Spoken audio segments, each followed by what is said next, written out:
مسلم سماج، سماج یا معاشرہ کس کو کہتے ہیں؟ سماج یا معاشرہ اس جگہ کو یا اس شہر یا اس بستی کو کہتے ہیں، یا مسلمانوں کے ان چند مرد اور عورت کے اس مجموعے کو کہتے ہیں کہ جو مجموعہ کسی بستی یا کسی شہر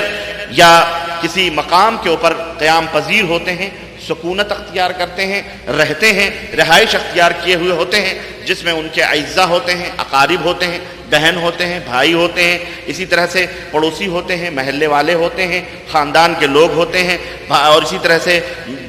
جو ہے جہاں وہ اٹھتے ہیں بیٹھتے ہیں، جہاں وہ شادی اور بیاہ آپس میں ایک دوسرے سے کرتے ہیں، تعلقات، معاملات، تجارت، باہمی اخوت، بھائی چارگی، رواداریاں جو کچھ کرتے ہیں،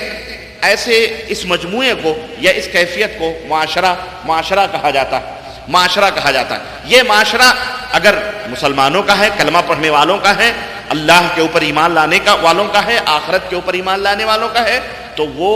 مسلمانوں کا معاشرہ کہلاتا ہے۔ کون سا معاشرہ کہلاتا ہے؟ مسلم معاشرہ کہلاتا ہے۔ لیکن اگر وہ غیر مسلموں کا ہے، مثلا یہودیوں کا ہے تو کہا جاتا ہے یہ یہودیوں کا معاشرہ ہے، نصرانیوں کا ہے تو کہا جاتا ہے یہ کرسچنوں کا معاشرہ ہے، بدھسٹوں کا ہے تو کہا جاتا ہے یہ بدھسٹوں کا معاشرہ ہے، زردشتیوں کا ہے تو کہا جاتا ہے یہ زردشتیوں کا معاشرہ ہے، سورج کے پجاریوں کا ہے تو کہا جاتا ہے یہ سورج کے پجاریوں کا ہے معاشرہ ہے، یا آگ کے پجاریوں کا معاشرہ ہوتا ہے تو اس کو کہا جاتا ہے آگ کے پجاریوں کا معاشرہ۔ المہم جو معاشرہ جس کے اندر جس مذہب اور جس عقیدے سے متعلق لوگ رہتے ہیں، اس معاشرے یا اس سماج کو انہی لوگوں کی طرف منسوب کیا جاتا ہے۔ آج میری گفتگو کا جو محور ہے، میری گفتگو کا جو موضوع ہے، وہ مسلم معاشرہ ہے۔ مسلم معاشرہ تباہی کی طرف، مطلب یہ ہے کہ یہ مسلم معاشرے کا ایک عروج تھا، مسلم معاشرے کی کچھ خصوصیات ہیں، مسلم معاشرے کے کچھ علامات، اور مسلم معاشرے کا کچھ مقام، اور مسلم سماج کی کچھ اہمیت ہے۔ اس وجہ سے یہ اہمیت جو رو بزوال ہوگی اور یہ مقام جو تنزلی کی طرف جائے گا، مسلمان اپنے کردار، اپنے قول، اپنے عمل اور اپنے اخلاق سے جو گراوٹ اپنے اندر محسوس یا اس کے اندر گراوٹ پیدا ہوتی جائے گی تو معاشرہ زوال پذیر ہوتا جائے گا۔ کہتے ہیں کہ ملک کی تجارتی پالیسیاں یا ملک کے اندر فتن و فساد جب پیدا ہوتا ہے تو خود بخود ملک کی کرنسیاں ڈاؤن ہونا شروع ہو جاتی ہیں،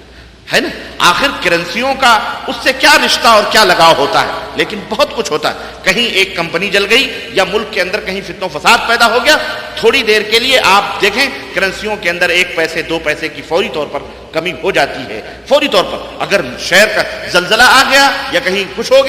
گیا فوراً کرنسی ڈاؤن ہونا شروع ہو جاتا۔ بیان ہی اسی طرح سے کہ مسلمان جب اس کے اخلاق اور اس کے کردار، اس کے ایمان اور اس کے عقیدے، اس کے اپنے تہذیب اور اس کے تمدن میں گراوٹ پیدا ہوتی ہے، اس کا گراف جو نیچے ہونا شروع ہوتا ہے تو وہ معاشرہ، وہ سوسائٹی، وہ سماج، اس کی عزت و آبرو بھی نیچے روبہ زوال ہونا شروع ہوتی ہے، زوال پذیر ہونا شروع ہوتی ہے، ڈاؤن ہونا شروع ہوتی ہے۔ اور ایک معاملہ ایک وقت ایسا بھی آتا ہے کہ اگر انہوں نے سدھار نہ پیدا کیا تو ان کا وجود ہی ختم ہو جاتا ہے۔ مسلم سماج اور مسلم سوسائٹی یا مسلم معاشرے کی جو بنیادی اصول ہیں، 3 اہم بنیادی اصول ہیں: اللہ کے اوپر ایمان لانا، رسول اللہ صلی اللہ علیہ وسلم کی اطاعت و فرمانبرداری کرنا، اور آخرت کے اوپر ایمان لانا، اللہ، اس کے رسول اور آخرت کے اوپر یقین کرنا۔ یہ کسی بھی سماج اور سوسائٹی کی کامیابی اور اس کے آگے بڑھنے اور اس کے ترقی کی ضمانت ہوتے ہیں۔ لیکن جب ان کے اندر خرابی پیدا ہوتی ہے، ایمان باللہ میں یا ایمان بالرسول میں یا ایمان بالآخرہ میں، جو اس کے اور بھی دیگر ایمان بالآخرہ سے اور بھی بہت ساری چیزیں متعلق ہیں، وہ بھی میں انشاءاللہ تعالیٰ اس کی تشریحات ان کی کروں گا۔ الغرض جب ان کے اندر خرابی پیدا ہوتی ہے، فساد پیدا ہوتا ہے، تو مسلم معاشرہ فوری طور پر تباہیوں کی طرف جانا شروع ہوتا ہے اور وہ روبہ زوال ہوتا ہے۔ میرے عزیزوں، میرے دوستوں اور بھائیوں، آج ہم سب پوری دنیا کے اندر، چونکہ سعودی عرب میں بیٹھے ہوئے ہیں ماشاءاللہ تبارک اللہ، اور یہاں پوری دنیا کے مسلمان موجود ہیں، اور وہ پوری دنیا کے مسلمان، شاید ہم اپنے ملکوں میں اپنے ان بھائیوں کو نہ دیکھ سکتے تھے جو امریکہ میں رہ رہے ہیں، یا مثلا ہندوستان کے لوگ امریکہ اور دوسرے لوگوں کو نہ دیکھ سکیں، اور ہمارے ہندوستان کے لوگ مثلا پاکستانی بھائیوں کو نہ دیکھ سکیں، پاکستانی بھائی لوگ اپنے ملکوں میں ہندوستانیوں کو نہ دیکھ سکیں، لیکن سعودی عرب ایک ایسا ملک ہے بحیثیت مسلمان یہاں پر الحمدللہ سارے مسلمان اکٹھا ہوتے ہیں، جمع ہوتے ہیں، آتے ہیں تو ایک دوسرے کے تہذیب کا، ایک دوسرے کے مزاج کا، ایک دوسرے کی فکر کا، ایک دوسرے کے اخلاق کا، ایک دوسرے کے کردار کا ہم کو پتہ چلتا ہے۔ تو یہ اللہ کا شکر اور الحمدللہ یہ اللہ کا احسان ہے کہ ہم سب بالخصوص بر صغیر جس کو ہم ہندوستان، پاکستان، بنگلہ دیش کہہ لیں، ان تین ملکوں جو ہماری زبان بولتے ہیں، سمجھتے ہیں، ان تین ملکوں کو میں آج انشاءاللہ مخاطب کرتا ہوں۔ ویسے یہ پیغام عالم اسلام کے نام ہے اور پوری امت مسلمہ کے لیے یہ پیغام ہے، لیکن ہم لوگ چونکہ ایک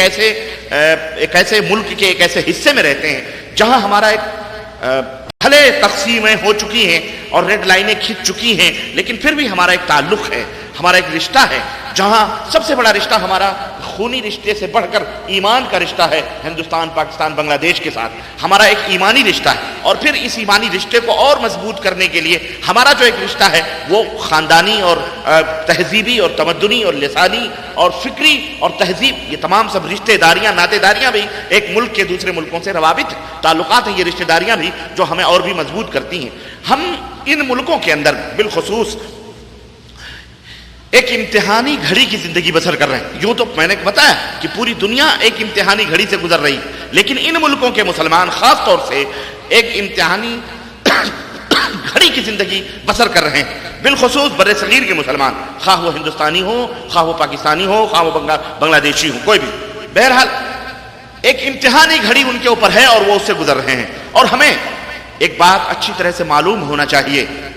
ایک بات ہم مسلمانوں کو اچھی طرح سے جان لینا چاہیے کہ مسلمان میرے بھائیوں کوئی بھی ایسی قوم نہیں جس کی اپنی کوئی تہذیب یا اس کا اپنا کوئی تمدن نہ ہو۔ مسلمان کوئی ایسی قوم نہیں جس کی اس کے پاس اپنی کوئی تہذیب یا اس کا اپنا کوئی تمدن نہ ہو، یا مسلمان کوئی ایسی قوم نہیں جس کا کوئی رہبر اور کوئی رہنما نہ ہو۔ مسلمان کوئی ایسی قوم نہیں جس کا کوئی نظام، جس کے پاس کوئی اصول زندگی یا قواعد یا دستور موجود نہ ہو، ایسی مسلمان قوم نہیں ہے۔ بلکہ اس کائنات میں، اس زمین کے اوپر اور اس آسمان کے نیچے میں چیلنج کے ساتھ یہ بات کہہ سکتا ہوں کہ ایک مسلمان ہی وہ قوم ہے، مسلمان ہی ایک وہ قوم ہے جس کے پاس اس آسمان اور زمین کے مالک اللہ عز و جل کا، خدائے برتر و بالا کا ابدی اور ازلی، ہمیشہ اور سچا اور پکا اور ہمیشہ رہنے والا نظام اور قانون مسلمان کے ہاتھ میں موجود ہے اور کسی کے پاس موجود ہے۔ دنیا کے اندر بہت سارے اقوام، بہت ساری قومیں، بہت ساری ملتیں، بہت سارے افکار، بہت سارے نظام اور بہت سارے مذاہب، بہت سارے دین چل رہے ہیں۔ لادینیت بھی ہے، دین بھی ہے، یہودیت بھی ہے، نصرانیت بھی ہے، جینیت بھی ہے، ہندوازم بھی ہے، کافرانہ نظام بھی ہے، بدھسٹ بھی ہیں، آگوں کے پجاری بھی ہیں، زمین اور آسمان کے پجاری بھی ہیں، لیکن ان کے پاس اس روئے زمین، اس آسمان اور زمین کے مالک اور اس کے بیچ میں جو کچھ بھی ہے اس کے خالق اور پیدا کرنے والے کا نظام ان کے ہاتھوں میں نہیں ہے۔ اگر ہے تو صرف اس روئے زمین پر ایک قوم ہے اور وہ قوم ہے مسلمان۔ سمجھ آ رہی ہے میری بات کی نہیں آتی؟ کتنے بڑے شرف کی بات مسلمانوں، اللہ کی قسم تمہارے لیے بڑی عزت کی بات ہے یہ، اور بڑی رفعت کی بات ہے، بڑی عظمت کی بات ہے، تمہارے مقام اور مرتبے کو یہ چیز بتلاتی ہے کہ تم اللہ کی قسم اس اللہ کے غلام ہو، اس اللہ، اس مالک کے زیر سایہ رہنے والے اس دنیا کے اندر ہو، جو مالک تنہا ساری کائنات کا پیدا کرنے والا، اس کا نظام، اس کی بنائی ہوئی تہذیب، اس کا بتلایا ہوا تمدن، اس کا بتلایا ہوا قانون، اس کا عطا کیا ہوا دستور تم مسلمانوں کے پاس موجود ہے۔ کتنا بڑا خزانہ ہے تمہارے پاس، اللہ کی قسم اتنا بڑا خزانہ دنیا میں کسی کے پاس نہیں۔ اور ایک بات یہ بھی سن لیا جائے، مسلمانوں کا دامن اللہ کے فضل و کرم سے، اللہ عز و جل کے دیے گئے نظام اور قانون اور اس کے اصول اور ضوابط اور آسمانی نظام اور اصول سے ان کے دامن الحمدللہ بھرے ہوئے ہیں، مزین و آراستہ ہیں، ان کا پیٹ بھرا ہوا ہے، انہیں اب کسی اور نظام، کسی اور دستور کی ضرورت نہیں۔ مسلمانوں کا اپنا ایک الگ تمدن ہے. ایک بات سنو غور سے، بڑے دھیان سے ان باتوں کو سننا. میں نے بڑی عرق ریزیوں سے اپنے اس لیکچر کو تیار کیا ہے، اور میں آپ کو پتا ہے مسلسل 2 مہینے سے ہر صبح ہر شام اپنے آپ کی خدمت، اللہ کے دین کی خدمت کے لیے، آپ کے لیے، آپ کو بیدار کرنے کے لیے صبح شام محنت کرتا ہوں. اس سلسلے میں دسیوں ہزار سینکڑوں کتابوں کے مطالعے کے بعد کوئی چیز آپ کی خدمت میں لانے کی میں کوشش کرتا ہوں. اور ایک محنت کرنے والے کی یہ کوشش ہوتی ہے کہ اس کا یہ پیغام بڑے زیادہ سے زیادہ لوگوں تک پہنچے، زیادہ سے زیادہ لوگوں تک پہنچے، اور لوگ اس کے اس پیغام کو سمجھیں اور سمجھ کر کے اس کے مطابق عمل